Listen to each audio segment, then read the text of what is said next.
In this house, the person everyone underestimated became the one who turned the entire family upside down.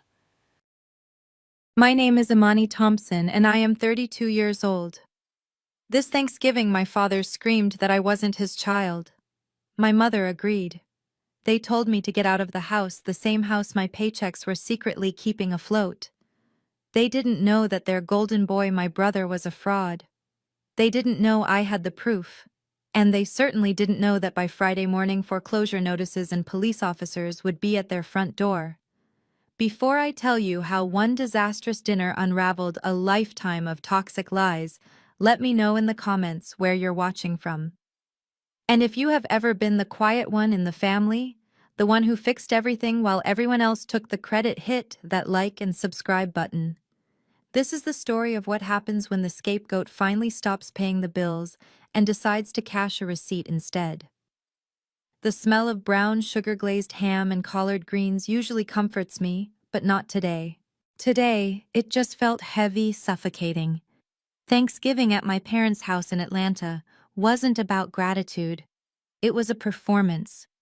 Our family, the Thompsons, were pillars in our community, or so my parents desperately needed everyone to believe.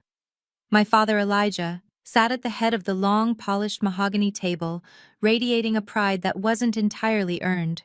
My mother, Brenda, sat to his right, her eyes fixed as always on her son. My brother, Marcus. Marcus, at 35, raised his glass. He was all charisma and $1,000 suit, a dazzling smile pasted on his face. "And so," he boomed, "I told the CEO, if you want the best, you have to pay for the best." And just like that, a $500,000 contract. Done. My mother, Brenda, clasped her hands together, her eyes shining with tears. "Oh, Marcus, my baby boy. You are and always will be the pride of this family."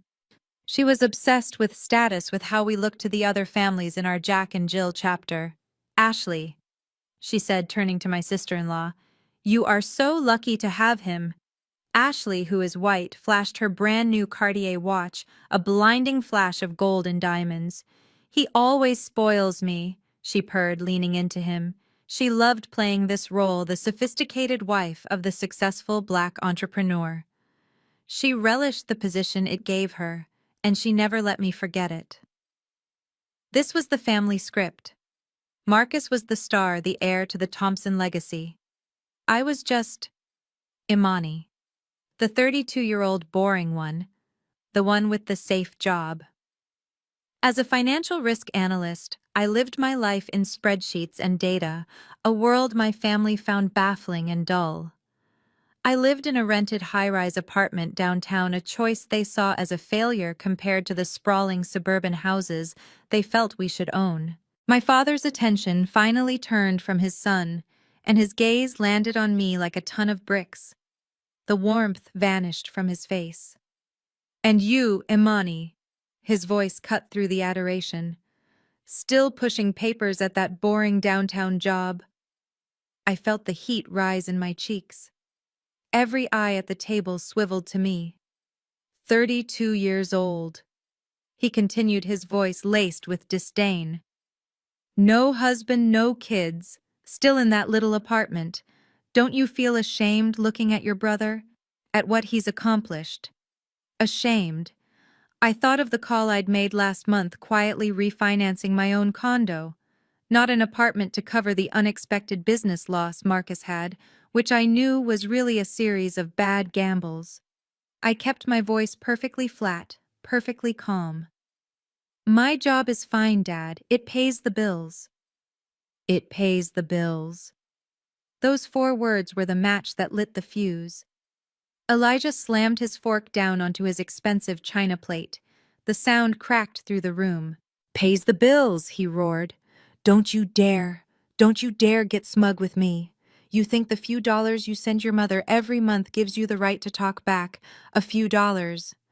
I was paying the $600 monthly premium for their high-level health insurance, the one Marcus had forgotten to handle after he'd restructured their finances.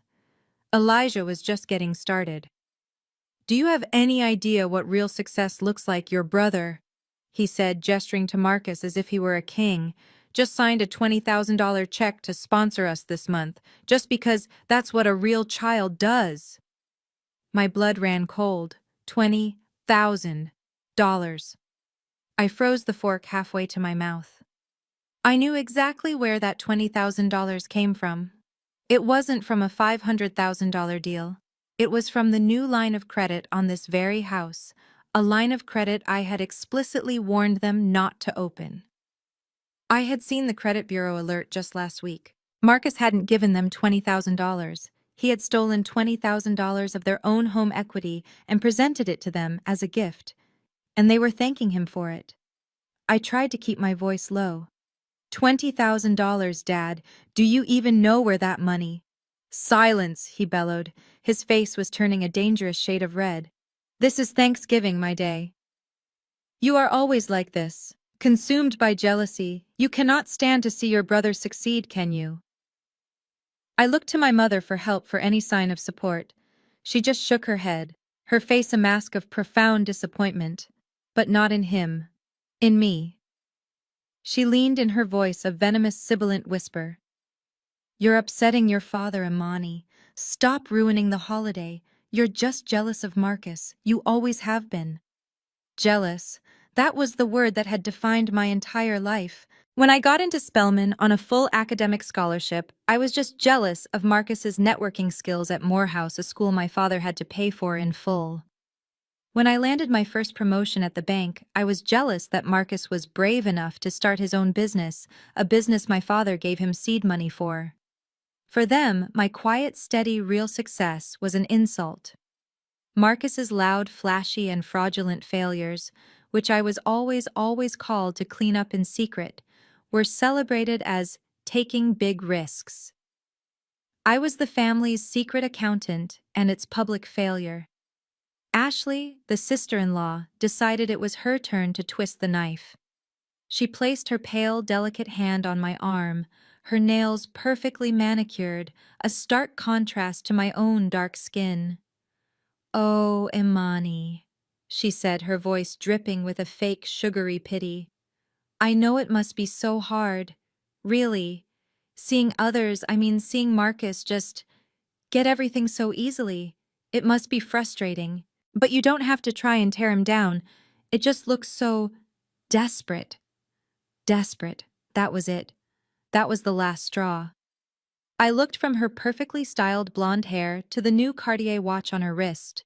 The watch that I had gotten the fraud alert for 3 days ago. The one purchased with a credit card opened in my mother's name without her knowledge. I looked her dead in the eye. My voice was no longer quiet. Desperate. Do you even know what he used to pay for that watch you're wearing, Ashley? The table went dead silent. Ashley's practiced smile faltered. I saw Marcus's eyes widen in pure panic. But it was my father who exploded. Enough! He stood up so fast his heavy oak chair screeched backward, nearly toppling over. His face was purple with rage. He pointed a shaking, accusing finger right at my face. "I don't know why I even raised you!" he screamed, his voice cracking. "You are nothing like me. You have no ambition. You are not my child. Get out of my house." "You are not my child." The words just hung there, suspended in the air. This was it. The final fatal cut, after a lifetime of 1,000 small wounds. "I don't care!" he continued to roar as I just sat there frozen. "Get out, paying a few bills doesn't make you family." I looked around the table. My mother Brenda and my sister-in-law Ashley were smiling. A small, satisfied smirk. They had won. Marcus looked visibly relieved, believing he had just dodged a bullet. And in that moment, something inside me didn't break. It clicked. It settled. It became cold and hard and perfectly terrifyingly clear. I didn't cry. I smiled. A calm, tired, finished smile. "You're right, Dad," I said, my voice suddenly clear as a bell. "I shouldn't be here. I'm tired of not being family." I stood up slowly, deliberately. I picked up my purse from the floor. "I'm tired of not being family, but still being expected to pay for the party." I reached into my purse. I pulled out a single folded piece of paper. I tossed it onto the center of the table, right on top of the ruined turkey. It was an invoice. This, I announced to the silent room, is the bill for $10,600. For this entire dinner, the catering, the flowers, the expensive wine you're drinking, Marcus. I looked directly at my mother, whose mouth was hanging open. I had to pay it this morning, Mom, on my personal American Express card, because your credit card, the one Marcus manages for you, was declined. I then turned my gaze to my brother. His face was a sickly shade of gray. He was sweating. "You're right, Dad," I said, my voice sweet as poison. "I shouldn't have to pay for it." I turned back to Marcus. "So Marcus, since you're the real family, and since you just signed that big $20,000 check, why don't you pay me back my $10,600, right now?" Complete, dead, agonizing silence. Nobody moved. Nobody breathed. I turned and walked to the grand front door. I didn't slam it. I pulled it open, stepped out into the cold November air, and closed it gently behind me. I left them all in that cold, expensive, silent room, staring at a bill that not a single one of them could pay. The next morning I woke up before the sun. I hadn't slept, not really, but I wasn't tired. For the first time in my entire adult life, I felt light. The night before hadn't been an act of anger, it had been an act of liberation. I walked over to my floor-to-ceiling windows holding a warm mug of coffee. My father had called my home a little apartment. He had never once visited. He had no idea I owned this penthouse condo in Buckhead, looking out over the entire Atlanta skyline. He never bothered to ask. Friday. Black Friday.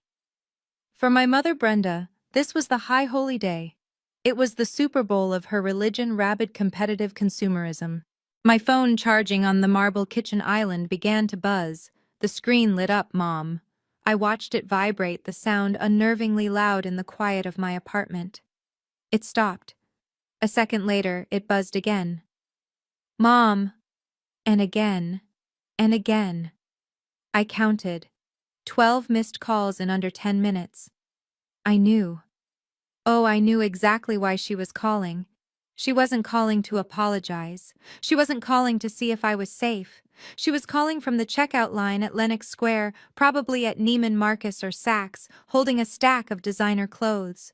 She was calling because the credit card she was presenting, the one with her name, but my bank account tied to it, had just been declined. A younger Imani, the one from just 24 hours ago, would have felt a sharp, stabbing guilt. Her heart would be pounding. She would have answered, "I'm so sorry, Mom, let me fix it just one more time." But the Imani who had walked out that door last night, she just took a slow sip of her coffee. It tasted like freedom. I put the phone on Do Not Disturb and watched the sun begin to burn the fog off the top of the skyscrapers. I had work to do. Last night I had simply stopped paying. This morning I was going to start collecting. I didn't need to be there to see the chaos. I could picture it perfectly. My mother Brenda, dressed in her finest, a fur-trimmed coat and designer sunglasses perched on her head, shoving her card at the young cashier.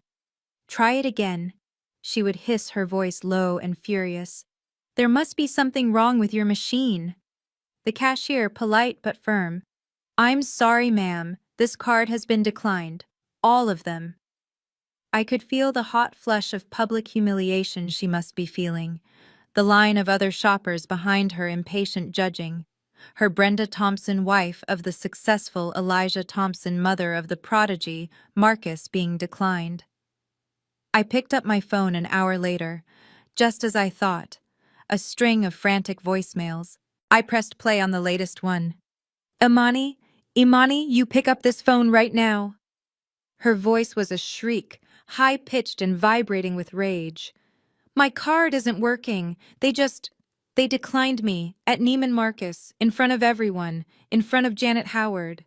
Do you know how embarrassing this is? What did you do? What did you do to my cards? You fix this. You fix this. Right now, you ungrateful." The voicemail cut off. The time limit reached. I could imagine the frantic scene back at their house where she had undoubtedly driven empty-handed to scream at my father. Elijah, his pride still shattered from last night, would be pacing the marble foyer of his house, the house I was paying the mortgage on. That ungrateful little girl, he would be roaring. She dared to cut us off. After everything I gave her, I'll disown her, I'll write her out of the will. His threats were empty, laughable. The will, what will I was the will. I was the estate. I was the only thing standing between the Thompson legacy and total complete financial ruin. And he had just told me I wasn't his child. But the credit cards, that was just the beginning. That was the small annoying tremor before the real earthquake. I hadn't just canceled her shopping allowance. I had also very deliberately canceled the automatic payment for her car. The pearl white Lexus ES350. The one she had to have show up her friends at her weekly bridge game. The one Marcus had negotiated a lease for, a predatory lease with ballooning interest rates that I had been quietly paying off for 2 years. Right about now, as she was probably in the kitchen fuming, the next act of the play would be arriving. A big, ugly yellow tow truck backing into their pristine HOA-approved brick-paved driveway. The neighbors, the very people my mother lived to impress, would be peeking through their blinds. This was my mother's worst nightmare. I could hear her shriek. I could see her running out the front door, waving her arms. "What are you doing? Get that thing off my driveway. You can't be here. You're scratching the pavement." And the tow truck driver, a man just doing his job clipboard in hand, would just look at her completely unfazed. "Ma'am, I'm here for the Lexus. Repossession order. Payments are 3 months past due." Past due, that's impossible. She would be screaming now, her voice echoing through the quiet cul-de-sac. "There's a mistake, my son. My son Marcus handles all the finances. He paid this. Or my daughter Imani. This is her fault. She's supposed to pay this." And there it was. That one toxic, suffocating phrase. She's supposed to pay. Not, "Can you help?" Not, "We're in trouble." It was an expectation. An order. For my entire adult life, I had been a function, not a person. A walking, talking, invisible bank account. Last night, my father had finally given me my severance package. "You are not my child. Paying bills doesn't make you family." He was absolutely right. It didn't. I looked at my phone. It was buzzing again. It was Marcus this time. The golden boy himself. I smiled, let it go to voicemail, and took another sip of coffee. The tow truck was just the opening act. The police and the foreclosure notice? They were the headliner, and they were due to arrive any minute. The chaos in the driveway was escalating. My mother's shrieks about her Lexus were attracting exactly the kind of attention she loathed. I could picture Mrs. Jenkins from 2 doors down, the neighborhood busybody, peering through her blinds, getting a front row seat to the Thompson family's sudden spectacular downfall. Brenda. My mother was so busy arguing with the tow truck driver that she didn't notice the 2 police cruisers pulling up, their blue and red lights flashing silently, painting the brick facade of the house in strokes of red and blue. My father Elijah would have heard the commotion. He would have walked out the front door, not with fear, but with pure, unadulterated indignation. How dared this happen on his property? He would see the police cars, and his arrogance would immediately find a target for his blame. Me. "What is going on out here?" he would demand, striding onto the lawn like a king whose court was in disorder. "Officers, what is the meaning of this? Did Imani call you? Is this some kind of harassment?" A tall, stern-looking police officer would step out, his hand resting calmly on his belt. He wouldn't be intimidated by my father's bluster. He'd seen men like Elijah 1,000 times. "Good morning, sir," the officer would say, his voice polite, professional, and utterly cold. "We're not here for a disturbance.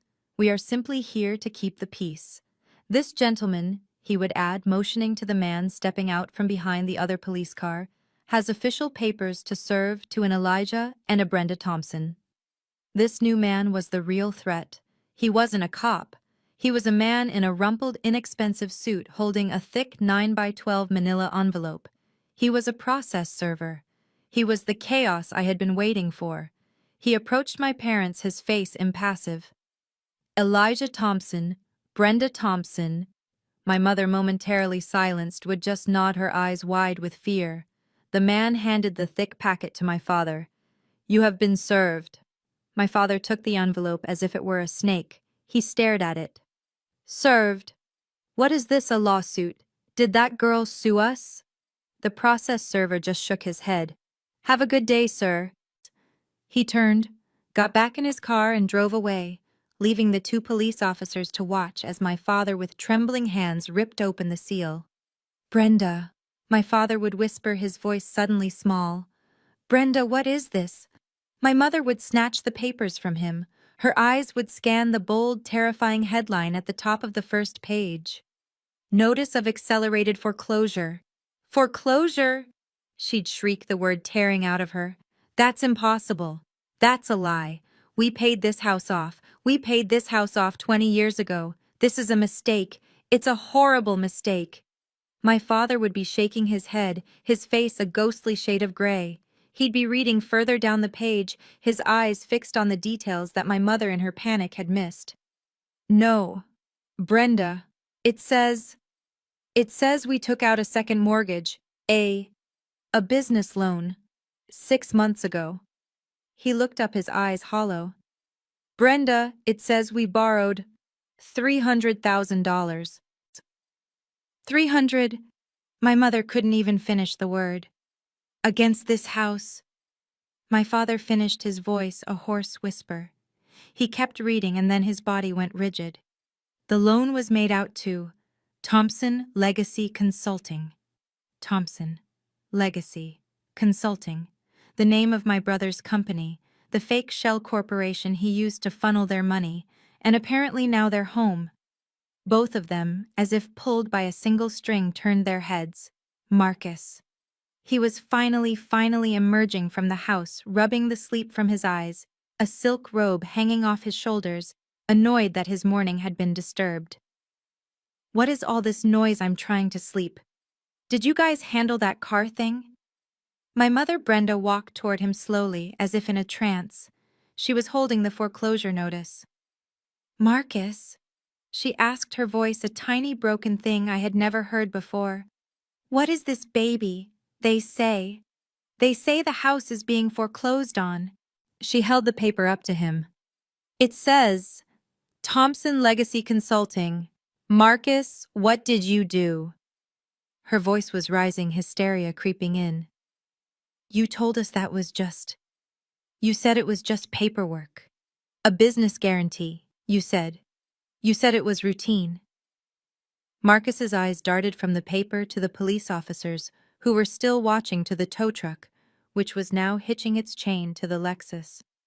The mask, the charm, the suits, the $500,000 contracts.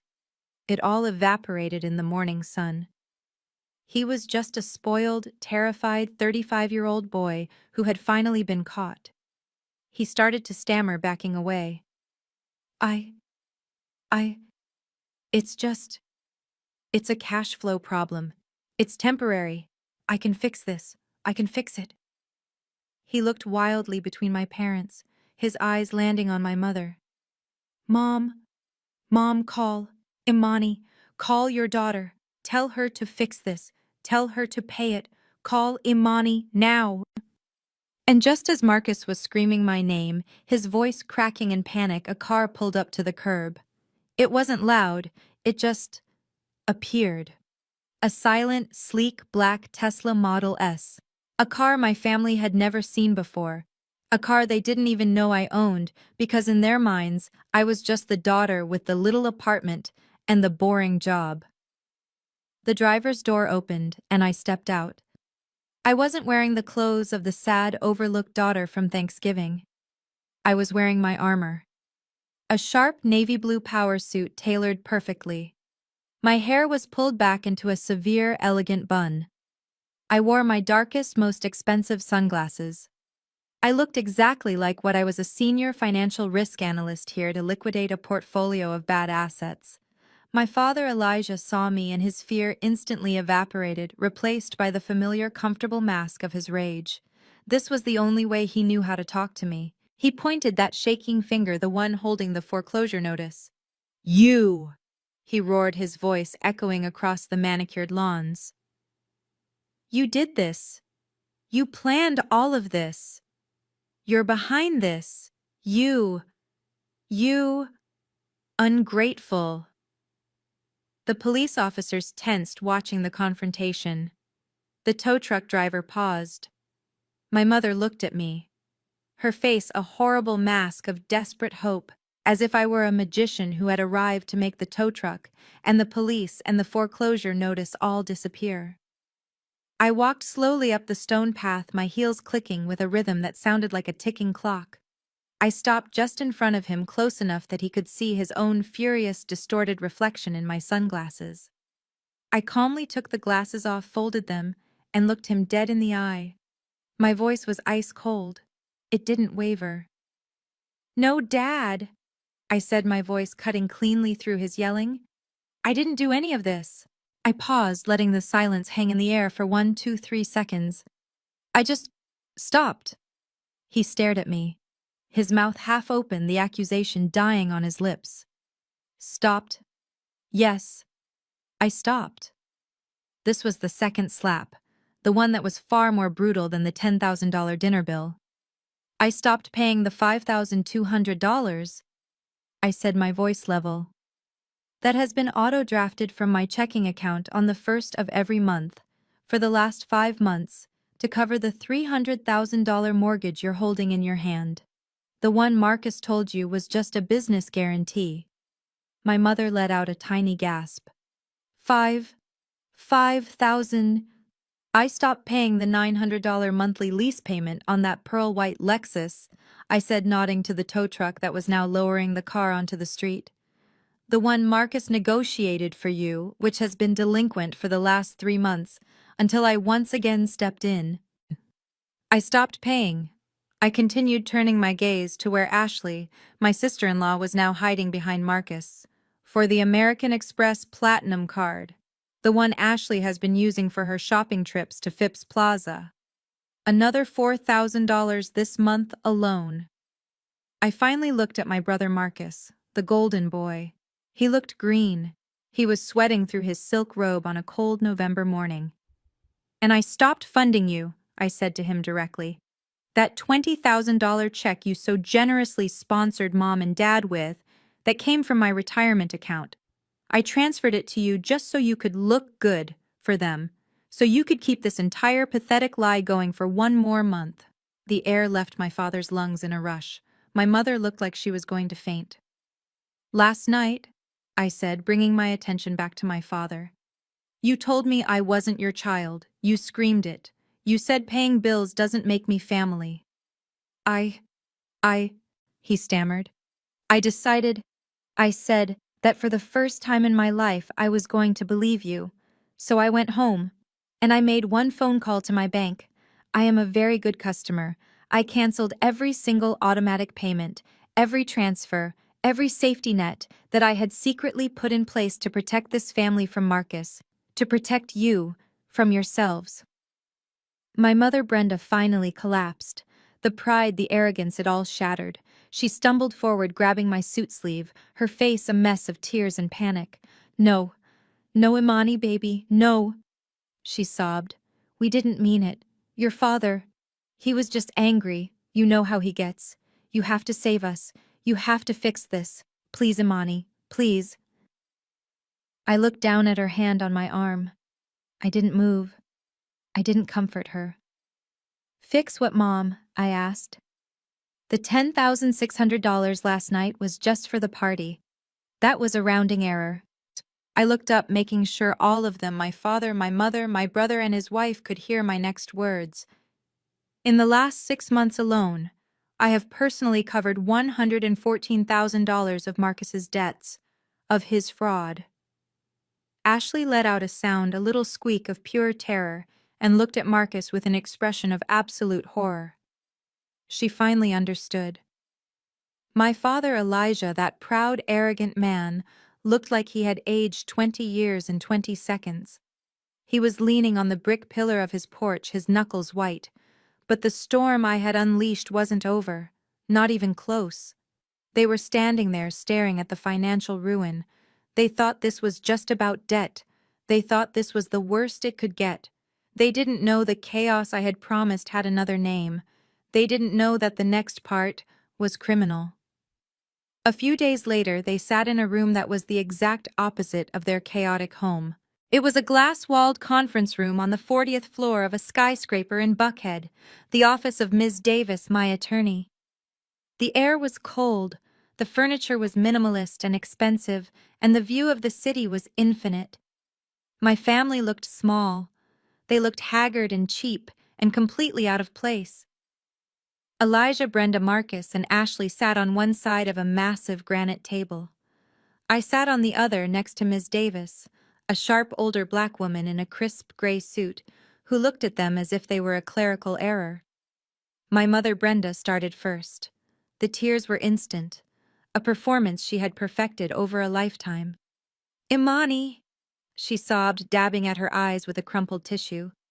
"Imani, baby, you have to help us. You have to save us. They're going to take the house. Your father and I will be on the street. You can't let this happen. You can't let your own parents be homeless."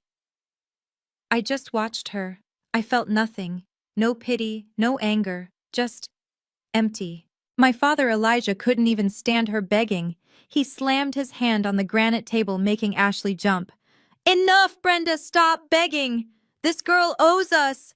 he spat, pointing at me. "We raised her. We fed her. We put a roof over her head. She has a responsibility to us. It is her duty to fix this." He was still trying to give orders. Even now, facing total ruin, his arrogance was the only thing he had left. Before I could even respond, Ms. Davis leaned forward, placing her hands flat on the table. Her voice was not loud, but it cut through my father's bluster like a surgeon's scalpel. "Mr. Thompson," she said, her voice like polished steel. "Let's be perfectly unequivocally clear." She looked at him over the top of her glasses. "You are not here to make demands. You are not here to speak of duty or responsibility. You are here to listen. You are here, all of you, as debtors.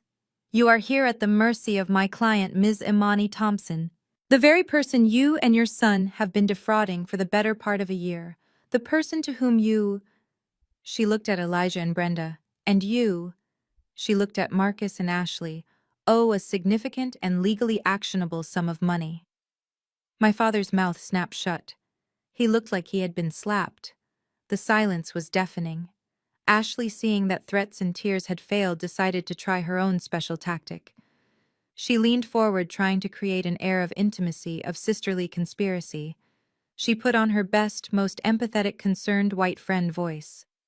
"Imani," she said, her voice soft and full of fake compassion.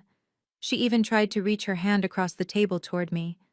"Listen, please, this is all just a huge misunderstanding. It's just numbers." "Marcus," she said, placing a supportive hand on his arm. He just got in a little over his head. You know how ambitious he is. He did it all for the family, for all of us." She smiled a small, pleading smile. "We are family, Imani. At the end of the day, that's what matters. We can solve this. Just us. We don't need all these lawyers involved, do we? We can just talk this through, right?" I stared at her outstretched pale hand. I thought of the Cartier watch. I thought of her smirk at the Thanksgiving table. I didn't say a word. I didn't acknowledge her hand. I simply picked up my tablet from the table in front of me. I tapped the screen once, waking it up. Then I slid it silently across the polished granite. It stopped directly in front of Marcus and Ashley. On the screen was a PDF document. The logo at the top was clear. The United States Small Business Administration. It was a loan application. I finally spoke. My voice was as cold and clear as the glass walls surrounding us. "A misunderstanding, Ashley. I asked, looking directly at my brother. Is that what you call this? Marcus's eyes were glued to the screen. Do you think, I said, my voice dropping lower, that forging my father's and mother's signatures on a federal loan application for a $300,000 SBA loan is a misunderstanding, Marcus? The color drained from Ashley's face. She snatched her hand back. My father and mother looked confused, then horrified as they began to understand. SBA loan, my father stammered. What? What SBA loan? This, I said, is where the debt becomes a crime. My father, my mother, Marcus, Ashley. They all stared at the tablet. They thought it was a bluff. They thought I was just repeating a rumor. Ms. Davis cleared her throat. My client, she said, is not a speculator. She is a forensic professional. Please, Ms. Thompson, proceed. I leaned forward. My boring job, Dad, I said, my voice quiet but carrying in the dead silent room, is not pushing papers. I am a senior risk analyst. My entire job is to audit multi-million-dollar portfolios, analyze data streams, and find anomalies. I find the patterns that liars try to hide. I find fraud for a living. It's what I'm very, very good at. I looked at all of them. 6 months ago, I received an automated alert one I set up years ago on my parents' credit profiles. A hard inquiry from the Small Business Administration. I thought that was strange. My father's construction company has been defunct for 10 years. So I did what I do. I investigated. I tapped the screen on the tablet. A new document appeared. This, I said, is the SBA loan application for $300,000, submitted by Thompson Legacy Consulting. And here, I swiped, is the supporting documentation you, Marcus, submitted to get that loan. I zoomed in. These are the profit and loss statements for your ghost company. $500,000 in revenue last quarter. Marcus, your company doesn't have a website. It doesn't even have a business checking account that isn't tied to Mom's savings. These numbers are a complete and frankly amateur work of fiction. Marcus was trying to stare a hole through the table. He wouldn't look at me. But this, I said, swiping again, is the problem. I zoomed in on the signature page. 2 signatures. Elijah Thompson, Brenda Thompson. These are very good forgeries, Marcus. You've had a lot of practice over the years signing my name on permission slips, haven't you? But a digital signature carries a timestamp and an IP address. This one, I said, tapping the screen, was signed at 2:14 a.m. from your home IP address, not my parents' house. My father looked at the screen, then at his son. You signed my name. That's bank fraud, Ms. Davis added calmly. A federal offense. But that, I said, my voice dropping, was just the appetizer. That's the loan you defaulted on. The other one, the $300,000 one. The second mortgage that is causing them to lose this house. That one is even worse. I swiped to a new file. This one was a video. You see, I said, looking at my parents, for this one, Marcus needed your actual signatures. He couldn't just forge them, so he tricked you. Tricked, my mother whispered. He gave you a stack of papers. He called it a business guarantee. He said it was just in case he defaulted. But buried in that stack on page 11 was a quitclaim deed, a document that transferred partial ownership of your paid-off house directly to his company.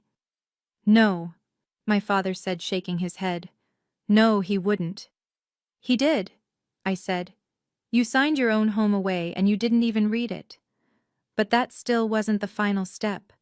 To get the money, the bank needed one final signature on the loan disbursement document, the withdrawal slip, if you will. And Marcus knew. He knew he couldn't possibly get you to sign that. So he had someone else do it. I looked at Ashley. She was starting to tremble, a tiny, almost invisible quiver. He didn't sign it, I said. He was too smart for that. I pressed play. The conference room was filled with the silent, grainy, black and white footage from a bank security camera. The timestamp read 6 months ago. We could see Marcus dressed in one of his flashy suits, sitting at a loan officer's desk. He was smiling, charming the officer. "There's Marcus," I narrated, as if presenting to a boardroom. "And there is the loan officer sliding the final disbursement document across the desk." We watched as Marcus picked up the pen, but he didn't sign. He turned laughing about something and handed the pen and the document to the person sitting next to him. A person who had been just off camera, a person with long blonde hair. "And here," I said, my voice hard as diamonds, "is the person who signed the name Brenda Thompson to steal $300,000. I tapped the screen. The video froze. I zoomed in. The camera was directly above the desk. We could see the document. We could see the pen. And we could see the face of the woman holding it, her hand moving as she forged my mother's name. It was Ashley. The silence in the room was absolute. It was a vacuum. My mother, Brenda, looked from the frozen image on the tablet to the living, breathing, pale-faced woman sitting across from her. "Ashley," my mother whispered. It was a question, a plea, a denial. My father just stared. He had been betrayed by his son. But this was a different level. This was a conspiracy. Ashley's face crumpled. The pretty, condescending mask she had worn for years shattered into a million pieces. She was white as a sheet, her eyes wide with pure animal terror. I, she stammered, looking wildly around the room. I didn't know. I didn't know what it was." She turned on Marcus, her voice suddenly becoming a desperate, hysterical shriek that echoed off the glass walls. "He told me to Marcus, tell them you made me." She was on her feet now, pointing at him, tears streaming down her face. "You told me to do it. You said it was just a formality, a procedural thing. You said. She let out a choked sob, and the final pathetic truth came out. "You said my handwriting looked more like your mom's than yours did. You told me to sign it. You made me." She had just confessed. In a lawyer's office, in front of all of us. She had just admitted to a felony. Marcus stared at her.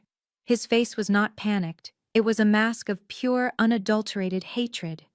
This woman, his partner, his ride or die, had just sealed his fate to save herself. He lunged across the table, or he tried to, his hands grabbing for her.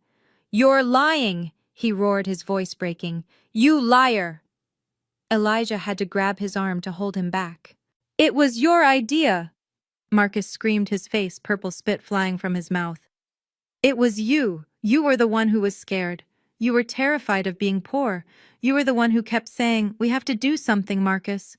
We're going to lose it all.' You pushed me. You told me to be aggressive. You said they owed us." And there it was. The golden couple. The legacy. The perfect, successful, enviable pair. They were nothing but two common, terrified criminals tearing each other to pieces to see who would take the fall. The alliance was broken. The house of cards had well and truly and violently come crashing down. My father and mother just sat there, frozen. They were stunned. The explosion between Marcus and Ashley was just noise. The real wound, the one I could see them both processing, was the video. It was Ashley. My father had been betrayed by his son, the one he had pinned all his hopes on. But my mother had been betrayed by the daughter she had chosen. Brenda had always been critical of me, but she adored Ashley. Ashley was the one she went shopping with. Ashley was the one who was sophisticated enough, light enough to be the public face of the next Thompson generation. Ashley was everything I wasn't. And Ashley had just been caught on video forging my mother's name to steal her home. My mother, Brenda, turned her head slowly, her eyes wide and full of a new, horrifying understanding fixed on her daughter-in-law. "You," Brenda whispered, her voice trembling. "You did this to me. You sat at my table. You ate my food after everything I did for you."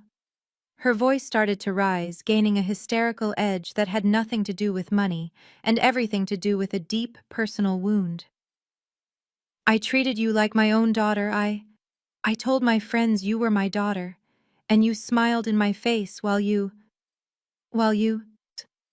Ashley, seeing her last possible ally turn against her, snapped. The fake tears were gone, replaced by a raw, ugly, entitled rage. Me, she shrieked, her voice cracking. You did nothing for me. You did nothing for him. She pointed a shaking finger at Marcus. You gave us nothing. You just talk. You talk about legacy, and the Thompson name, and the community, but there was no money. The words hit my parents like a physical blow. There was nothing. Ashley continued, her voice now a desperate wail of self-justification. Just this house, and your pride. Marcus deserved more than that. He deserved a real start. I deserved more. I didn't marry into this family to be poor. So there it was. The entire pathetic truth. The golden boy was a fraud, and his perfect wife was just a gold digger who had come up empty. While they were all staring at her, this monster they had invited into their lives, I decided to deliver the final piece of data. I cleared my throat. They all looked at me as if just remembering I was in the room. She's right about one thing, I said, my voice cutting through the emotional wreckage. There is no money. I looked at Marcus.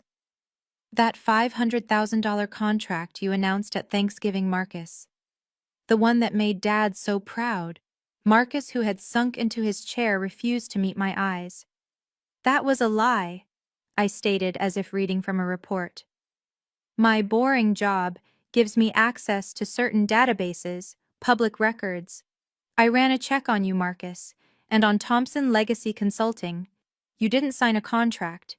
You filed for Chapter 7 personal bankruptcy. You filed last Friday morning, the day of the Black Friday chaos. You don't have a single penny to your name, do you? This was the end. This was the final killing blow to the myth of the Golden Boy. He wasn't just a failure. He wasn't just a thief.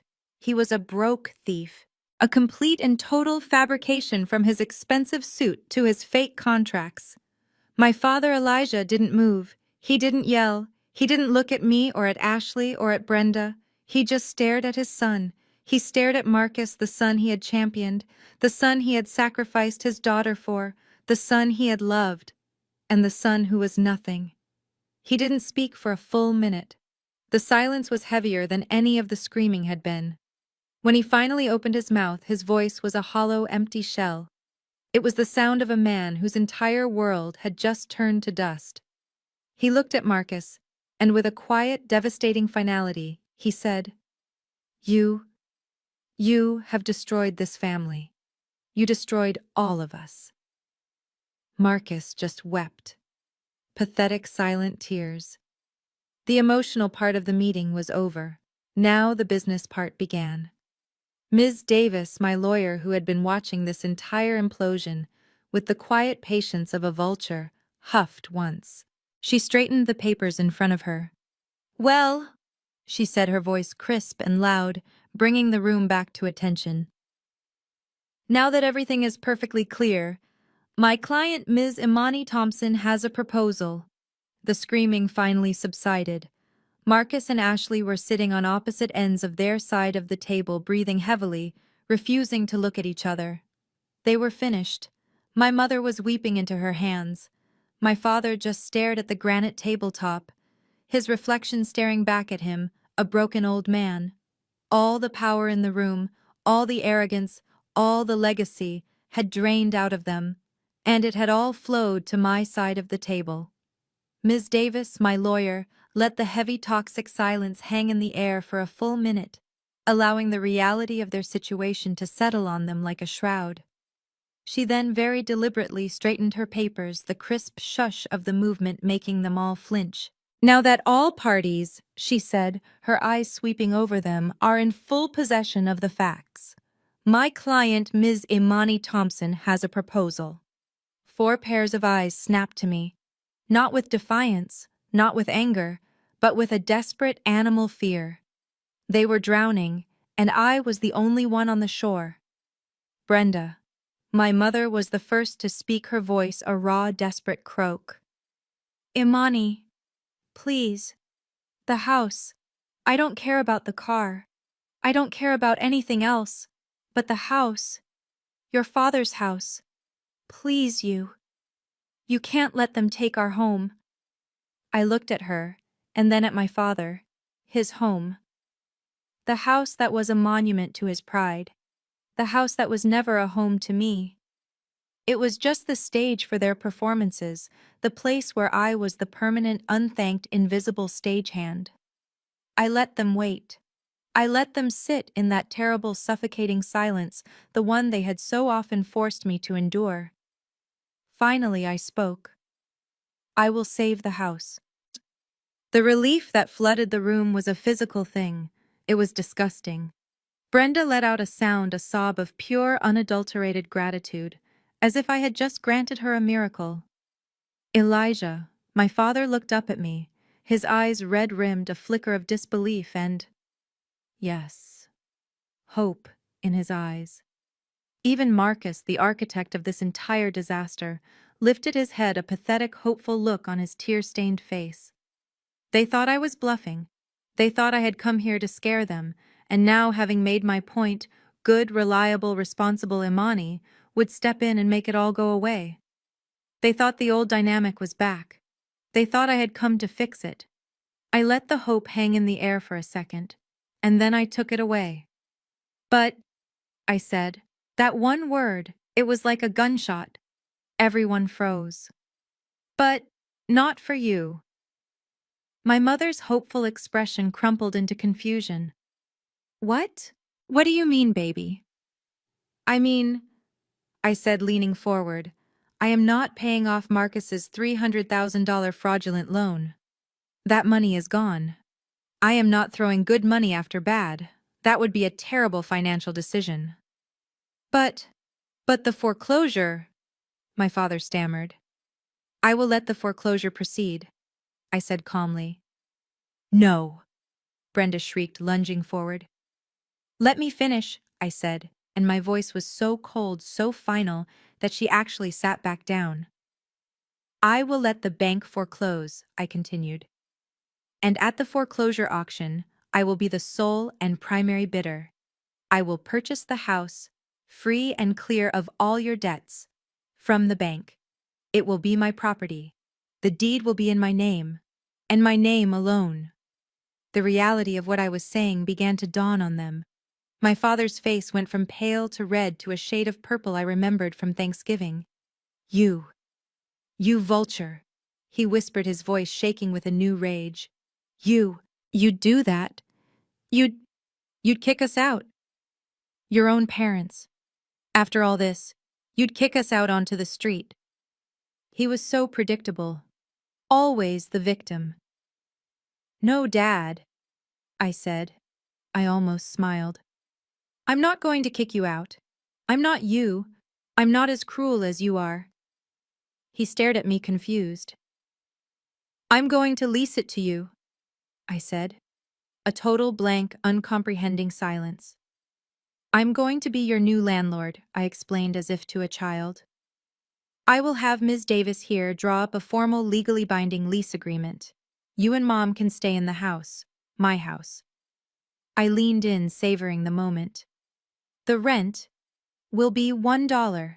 $1 a month, a symbolic binding contract that you will sign. I looked at my father, the man who had screamed at me, the man who had disowned me.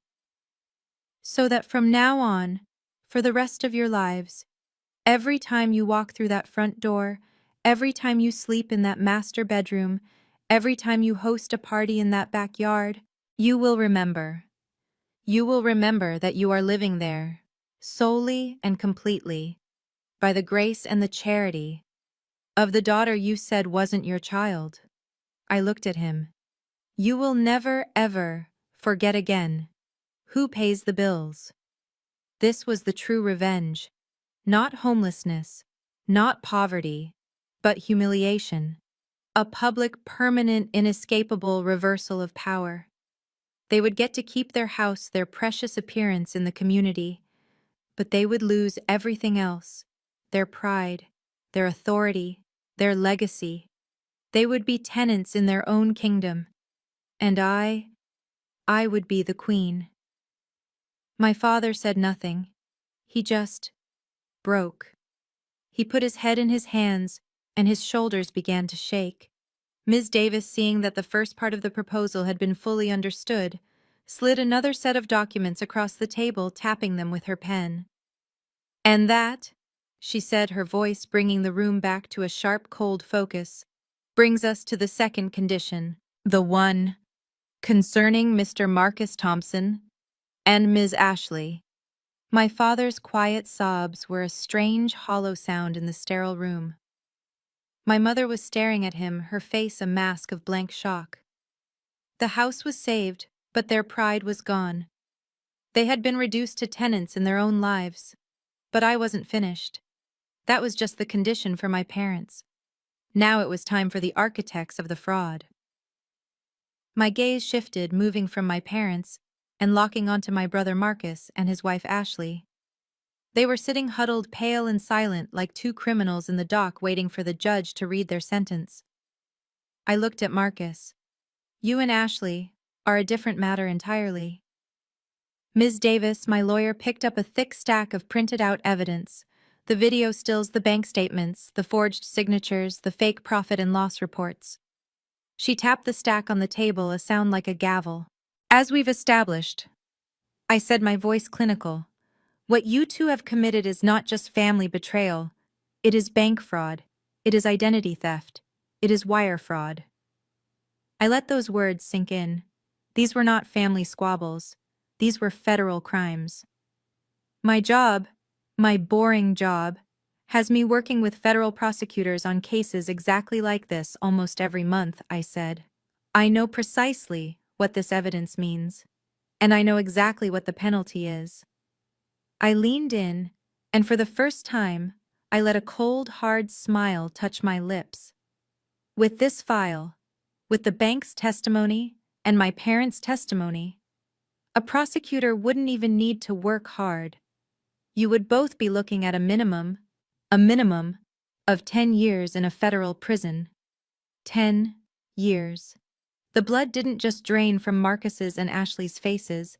It was as if their very life force had been sucked out of the room. Ashley made a small choking sound like a dying animal. Marcus looked like he was going to be physically sick. The vision of his tailored suits and flashy cars evaporated, replaced by the reality of a drab orange jumpsuit and a steel cot. "I have this entire file," I said, tapping the stack, ready to go. "A phone call. That's all it would take. One call from Ms. Davis to the U.S. Attorney's Office, and your lives as you know them are over." Marcus looked at me, his eyes finally showing the one emotion he had never shown me before: pure, unadulterated terror. He was at last truly afraid of me. "I won't call the police," I said. A tiny, impossible spark of hope flickered in their eyes. "But," Ms. Davis, on cue, slid another set of documents across the granite table. These were not evidence. These were contracts. "This," Ms. Davis said, her voice sharp, "is a full and binding legal confession and a relinquishment agreement." I looked at Marcus. "You, Marcus, are going to sign this document. It states in no uncertain terms that you relinquish forever any and all claim to the Thompson family assets. Any inheritance, any property, any money, present or future. You get nothing. You are officially and legally cut off." I then looked at Ashley. "And you will sign it as his spouse, agreeing to the same. Your free ride is over. And then," I continued, "you are both going to sign this document." I tapped the second file. "This is your full confession. It details every crime: the SBA loan, the forged signatures, the mortgage fraud, the theft from my accounts, everything. You will sign it and you will have it notarized. And this confession will be held by Ms. Davis in her vault." "It's my insurance policy," I explained. "The moment you or Ashley ever step out of line, The moment I hear you are trying to scam anyone ever again, the moment you ever disrespect my parents or me, Ms. Davis will personally walk this confession over to the federal prosecutor. I will own you for the rest of your lives. This was the true prison, not one of steel bars but one of paper, a life sentence of my control. Marcus was slumped, his head in his hands. He was a broken man. He had nothing. No money, no future, no escape. And one last thing, I said. I stood up, walking to the window, looking out over the Atlanta skyline. You, I said, looking at my brother's reflection in the glass, are going to get a job, a real one, not a fake consulting firm, not some get-rich-quick scheme, a real 9 to 5. Or in your case, I think a 9 to 5 isn't quite right. I turned around and looked at him. I was doing some research this morning. The Amazon Fulfillment Center. The big one out in Union City they're hiring. For the night shift. Picking and packing boxes. It's 10 hours a night, 4 days a week. It pays $19 an hour. I let the number hang in the air. $19 an hour. I said, a small cruel smile playing on my lips. It would be a perfect fit for a man with your ambition and energy. You, Marcus, the $500,000 CEO, are going to go work in a warehouse. You are going to learn for the first time in your 35 years what it actually feels like to pay the bills. My brother was a wreck, my sister-in-law was catatonic, and my parents were defeated. The entire Thompson legacy had been dismantled in less than an hour, all by the daughter who was not family. My father, Elijah, had been silent ever since I announced that Marcus would be working in a warehouse. He hadn't moved. He just sat there, staring at the polished granite table, looking at the reflection of a man he no longer recognized. Finally, he looked up. His eyes were red, not with anger anymore, but with a deep, crushing, profound confusion. He looked at me, not as a king, not as a tyrant, but as a broken old man. His voice, when he finally spoke, was just a ragged whisper. It was the question he was most terrified to ask. Why? I just looked at him. Why Imani? He asked, his voice cracking. Why did you do it all this time? All that money? Why did you cover for him? Why did you carry all of this? Why did you let it go on? He was asking why I had protected them. He was asking why I had let them treat me this way for so long. This was it. The final payoff. The one that had nothing to do with money or houses or prison. This was the emotional truth. I looked at my father, the man whose approval I had spent my entire life starving for.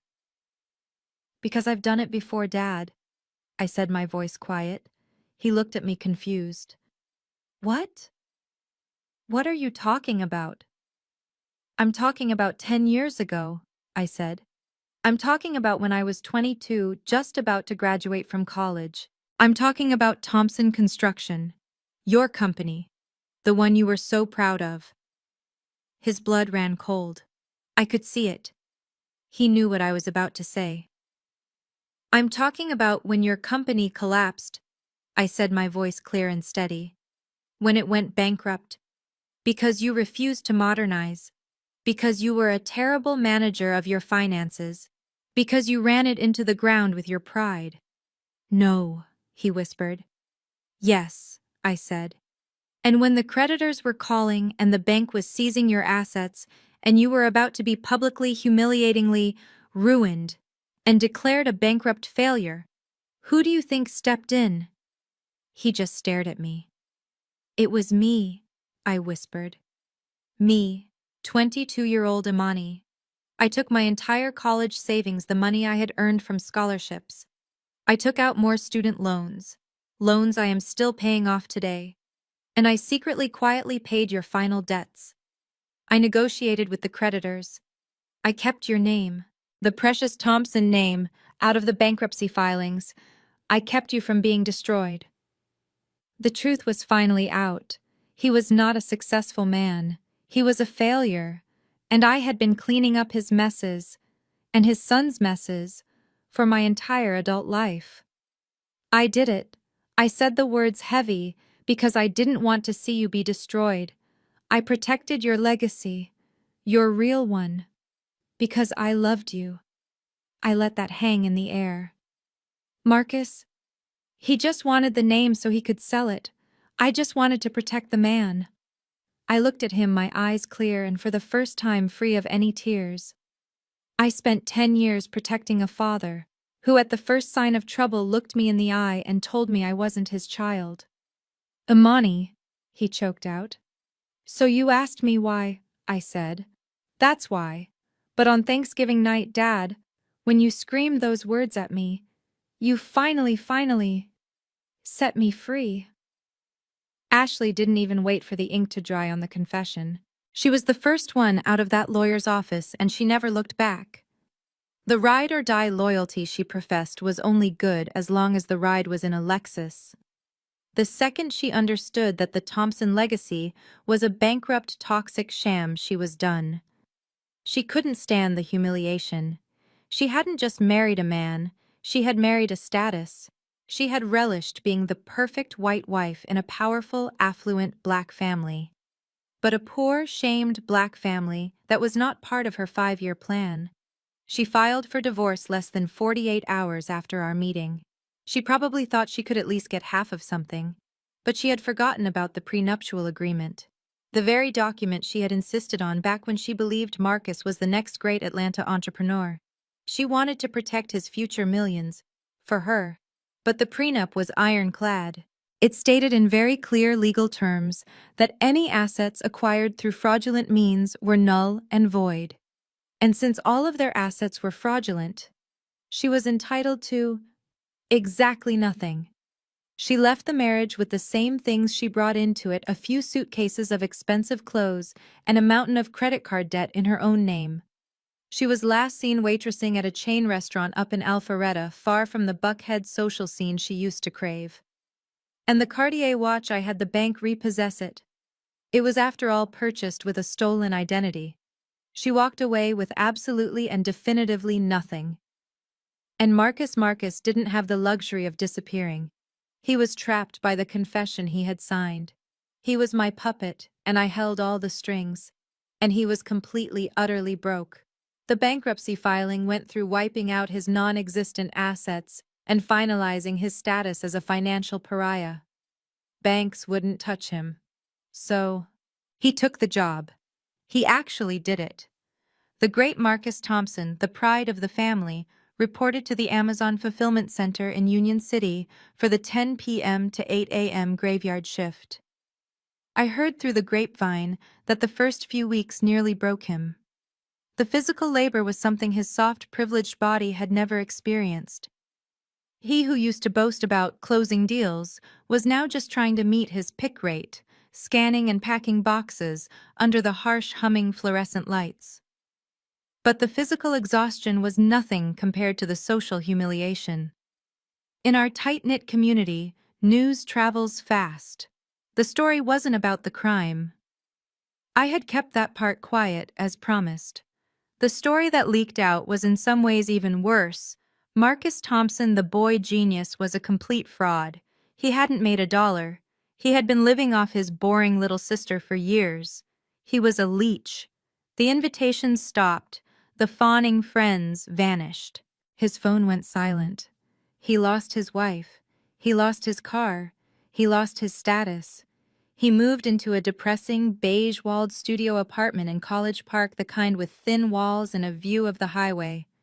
For the first time in his 35 years of life, Marcus Thompson was actually truly paying his own bills, with the blisters on his hands to prove it. And as for my parents, Elijah and Brenda, I kept my promise. I let the bank take the house and then I bought it. The deed was transferred into my name.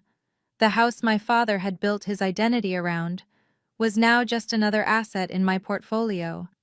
I had Ms. Davis send them the new lease, the $1 a month lease. My father signed it and mailed it back without a word. They still live there. To the outside world, nothing has changed. The lawn is still manicured. The house is still the biggest one on the cul-de-sac. but inside it is a mausoleum. The power is gone. My father Elijah, the man of ambition who had disowned me, is a broken man. He doesn't roar anymore. He barely speaks. He just sits in his armchair, a silent, guilty ghost, a tenant in the house he once ruled. My mother Brenda tried a different tactic. She tried to pretend it never happened. After a few weeks of silence, the phone calls started. Imani baby, I'm making your favorite Sunday dinner. Pot roast. Why don't you come over? I didn't answer. She would text me. Imani honey, I saw this dress at Saks. It would look beautiful on you, I was thinking of you. I didn't reply. She kept trying to fix it, to smooth it over, to pull me back into the old role of the dutiful daughter. She still hasn't figured out that the daughter she's calling doesn't exist anymore. They have their roof, they have their status, but they have lost everything that mattered. They lost their pride and joy, Marcus to a warehouse, and they lost the daughter they threw away, who now holds the key to their front door. It's been 6 months since that day in the lawyer's office. 6 months since I signed the papers that made me the owner of my childhood home. 6 months since I walked away from the wreckage of the Thompson legacy and started to, for the first time, truly build my own. My apartment, the little apartment my father used to mock, is my sanctuary. It's no longer a place to hide. It's a place to live. In the mornings, the Atlanta sun floods through the floor-to-ceiling windows, and the entire space is filled with light. I've filled it with plants, big, leafy fiddle-leaf figs, and monstera's life growing in every corner. My old life felt gray and suffocating, lived in the shadow of my brother's fabricated success. This new life is bright. It's clean. It's mine. That brightness isn't just in my home. It's in my career. 2 weeks ago, my boss called me into his office. I wasn't in trouble. I wasn't being overlooked. I was being promoted. I am now the director of risk analysis for the entire southeastern region. It was the promotion I had quietly deserved for 2 years, but had been too exhausted, too emotionally drained from my other full-time job of managing my family's disasters to truly fight for. It's amazing what you can accomplish when you are no longer a full-time crisis manager for ungrateful people. It's incredible how much energy you have when you're not pouring it into a black hole of need and entitlement. All that focus, all that drive, it's all mine now, and it's paying dividends. I zipped up my suitcase. It's a brand new, sleek hard-shell carry-on. My old one was scuffed and worn, dragged on far too many obligatory joyless trips back to my parents' house for holidays that felt more like a summons than an invitation. But I'm not packing for a tense Thanksgiving. I'm not packing for a performative Christmas dinner. I am packing for me. In 3 hours, I have a flight to Lisbon. For 2 weeks. 2 solid weeks in Portugal. A trip I have dreamed of taking for 5 years. A trip I always told myself I couldn't afford or didn't have the time for. But that was a lie. I could always afford it. The truth was, I was spending my Portugal money on my mother's car payments. I was spending my Lisbon money on the interest for my brother's fraudulent loans. Not anymore. This isn't just a vacation. It's a reclamation. I checked my watch. My car to the airport was downstairs. I grabbed my passport, and just as I felt that first true, uncomplicated thrill of excitement, my building's intercom buzzed. Not my phone, my intercom, which meant someone was physically in my lobby. I frowned. I wasn't expecting anyone. I walked over and pressed the video button.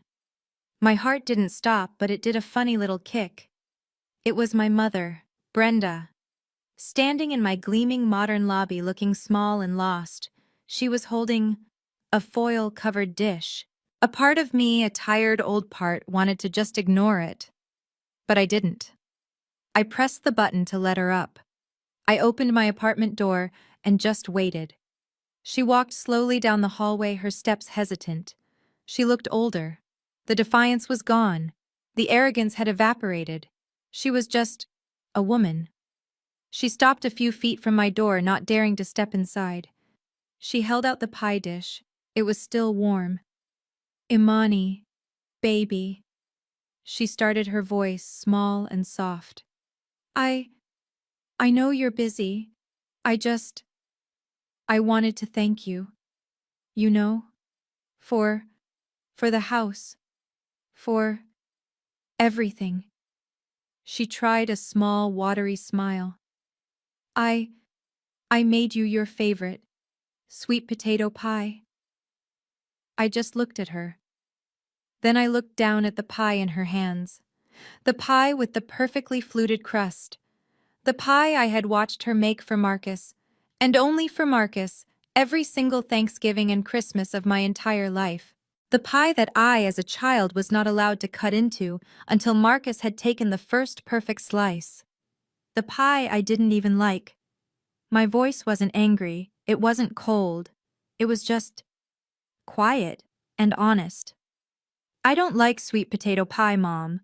She blinked, the smile freezing on her face. What? What, honey? I've never liked sweet potato pie, I said gently. You know that. That's that's Marcus's favorite. I looked her right in the eye. My favorite has always been apple. The realization, the profound 20-year-old gaping realization, it washed over her face. It was devastating. She looked down at the pie in her hands, as if she had just realized it was poison. She wasn't just holding a pie. She was holding the physical proof of her neglect. She had come to apologize, and in the very act had revealed that she didn't even know who she was apologizing to. She had never, not once, truly seen me. Oh, she whispered. Her hand trembled. Oh, God. I, I. I reached down and picked up the handle of my new suitcase. I looked at her not with hate, but with a final, sad, settled pity. I have to go, Mom, I said, my voice gentle but firm. I'm going to miss my flight. I didn't wait for her to cry. I didn't wait for her to apologize again. Have a good day. And I slowly, deliberately, and quietly closed the door, leaving her standing alone in the hallway holding a useless pie. And finally, on the other side of my life. As I walked through the bright open terminal of Hartsfield-Jackson Airport, pulling my new suitcase behind me, I felt a smile on my face. It wasn't a smug smile or a bitter one. It was just light. I finally understood. The sweetest revenge wasn't that moment in the lawyer's office. It wasn't about destroying them or making them pay, or even the warehouse. The sweetest revenge was taking back everything they had stolen from me piece by piece. My money, my time, the truth. And most importantly, my peace. They always tell you that you can't choose your family. And maybe that's true. But you can absolutely choose the exact moment you stop paying the emotional and financial bill for their toxicity. You can choose to stop setting yourself on fire just to keep them warm. Sometimes I realized losing the family you thought you had, the one you fought so hard to be seen by, is the only way you can finally truly find yourself. Have you ever had to make a difficult choice like that? A choice to protect your own peace from the very people who were supposed to be your safe harbor? Do you believe, as I now do, that financial independence isn't just about money, but that it's the ultimate key to personal freedom? What would you have done in my situation? I would love to read your stories and your thoughts in the comments section below. Please don't forget to like and subscribe to Kenfunu Duyen, and share this video. Share it with anyone in your life who might need to hear this, who might need a reminder that it is never, ever too late to close one door and book a flight out of another. The ultimate lesson from Imani's story is that financial independence is the ultimate form of self-defense. For years, her skills and her income were used as a secret resource to prop up a family that publicly disrespected her. They saw her stability as a utility, not as a strength. Her power wasn't just in exposing the fraud, it was in her financial ability to stop enabling their toxicity. True freedom begins the moment you stop setting yourself on fire just to keep others warm. Your worth is not negotiable. Never ever finance your own mistreatment. Thank you for listening.